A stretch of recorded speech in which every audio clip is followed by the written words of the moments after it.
Le G7 veut que les responsables des crimes de guerre en Ukraine soient traduits en justice, y compris pour les destructions d'infrastructures énergétiques. Les ministres des Affaires étrangères de l'OTAN réunis à Bucarest pour décider comment intensifier leur aide à l'Ukraine, alors que les frappes russes visent toujours les infrastructures énergétiques du pays. Auditionnée par les eurodéputés, la directrice du renseignement espagnol a apporté peu de précisions concernant l'emploi du logiciel espion Pegasus. Menacés par la guerre, des chefs-d'œuvre modernistes ukrainiens trouvent refuge en Espagne. Le musée Thyssen-Bornemisza de Madrid leur consacre une exposition.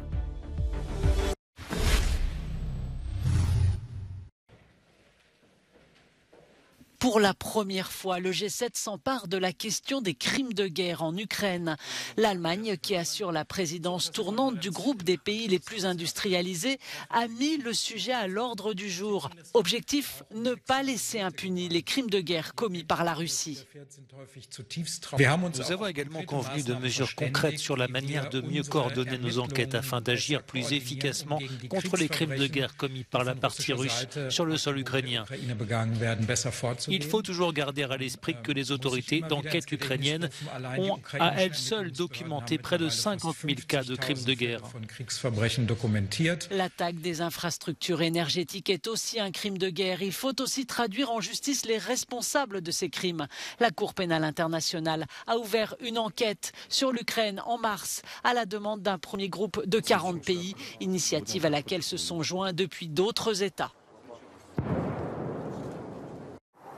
Le secrétaire général de l'OTAN a rappelé que la porte de l'organisation de défense et de sécurité restait ouverte aux potentiels nouveaux membres, citant directement l'Ukraine, n'en déplaise à la Russie. Sa déclaration a été faite au premier jour d'une série de réunions de l'Alliance européenne et nord-américaine à Bucarest au sujet des nouvelles aides logistiques et financières à apporter à Kiev. Le message de tous les alliés est que nous devons faire plus, à la fois pour aider l'Ukraine à réparer les infrastructures importantes détruites, notamment les réseaux d'électricité, d'eau et de gaz, mais aussi à faire face aux attaques elles-mêmes. Il s'agit en partie de fournir davantage de systèmes d'armes de défense aérienne, mais de s'assurer aussi que les systèmes déjà fournis fonctionnent, dont beaucoup étaient des systèmes modernes standards de l'OTAN, y compris les NASAMS et autres.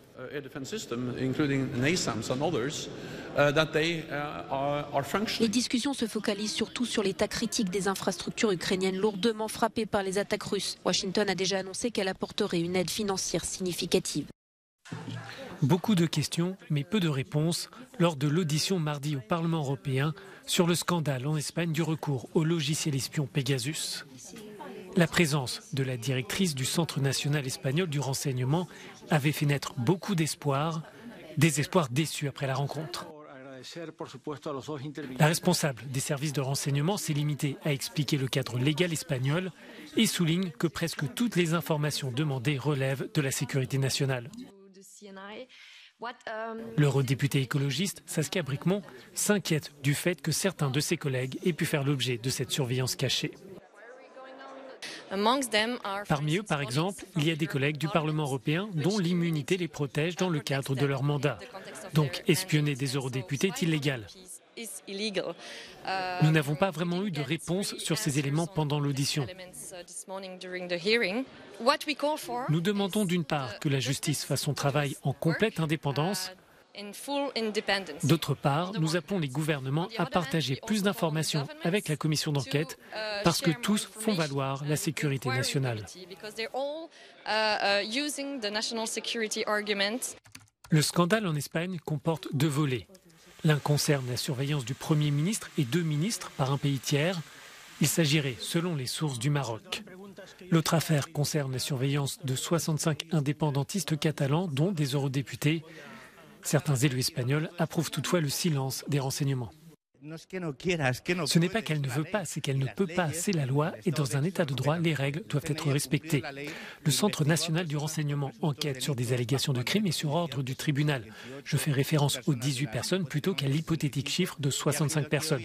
Elle est venue pour montrer du respect à cette commission et pour dire ce qu'elle peut, c'est-à-dire très peu. La commission du Parlement européen s'est rendue dans plusieurs pays où le logiciel espion a été employé, comme en Hongrie, en Pologne et en Grèce, mais aussi en Israël, où se trouve l'entreprise à l'origine de Pegasus. Il n'y a pas encore eu d'entrevue en Espagne car certains eurodéputés freinent la mise en œuvre d'une telle mission. Une gigantesque coulée de terre. Voici les premières images aériennes de l'éboulement qui s'est produit samedi sur l'île italienne d'Ischia. 4 jours plus tard, les recherches continuent. Plusieurs personnes sont toujours portées disparues alors que le dernier bilan fait état de 8 morts dans la petite commune touristique de Casamicciola Terme.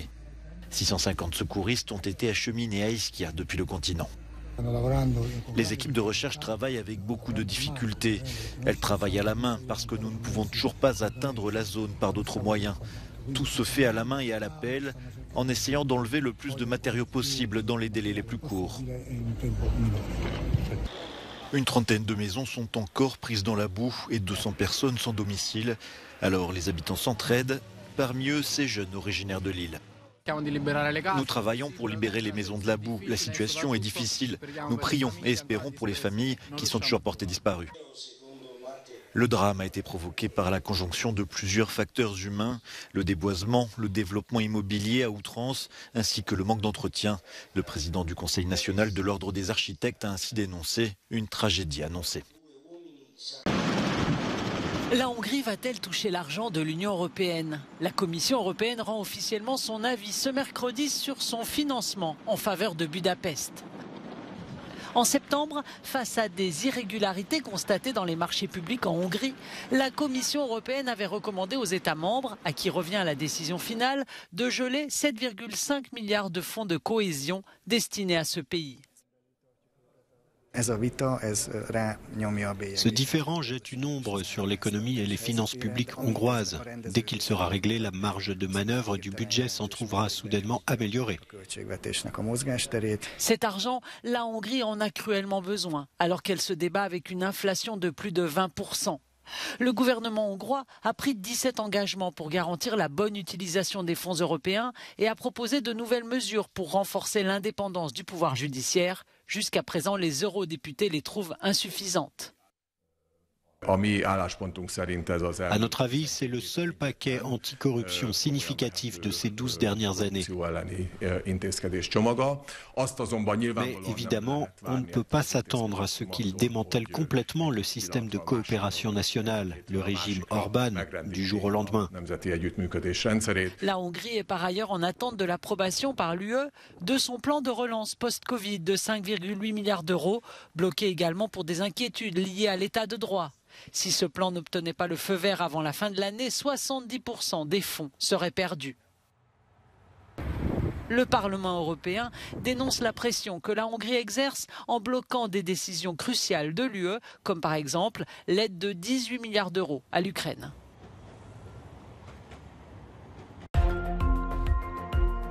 Il s'est réveillé après 40 ans de sommeil. Le plus grand volcan actif du monde, le Mauna Loa, à Hawaï, est entré en éruption ce dimanche. Il a projeté des cendres sur l'archipel américain sans pour l'heure menacer les habitations. Aucune évacuation n'a été ordonnée par les autorités, mais la zone proche du sommet et certaines routes de l'île ont été fermées par mesure de précaution.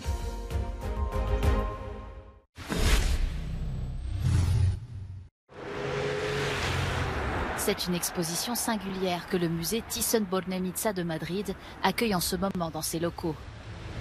70 œuvres d'art ukrainiennes ont pour la première fois quitté le musée de Kiev pour une rétrospective consacrée à la scène artistique ukrainienne de 1900 à 1930.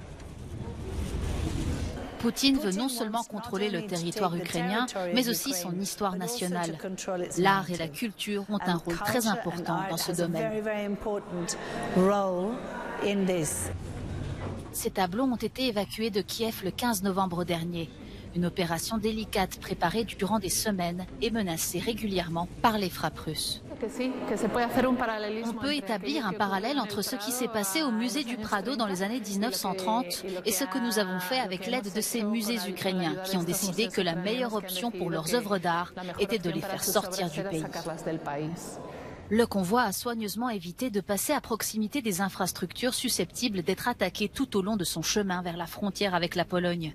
Au-delà de la mise à l'abri des tableaux, l'exposition cherche à montrer la diversité culturelle et artistique de l'Ukraine pour laquelle ses habitants se battent depuis déjà 9 mois.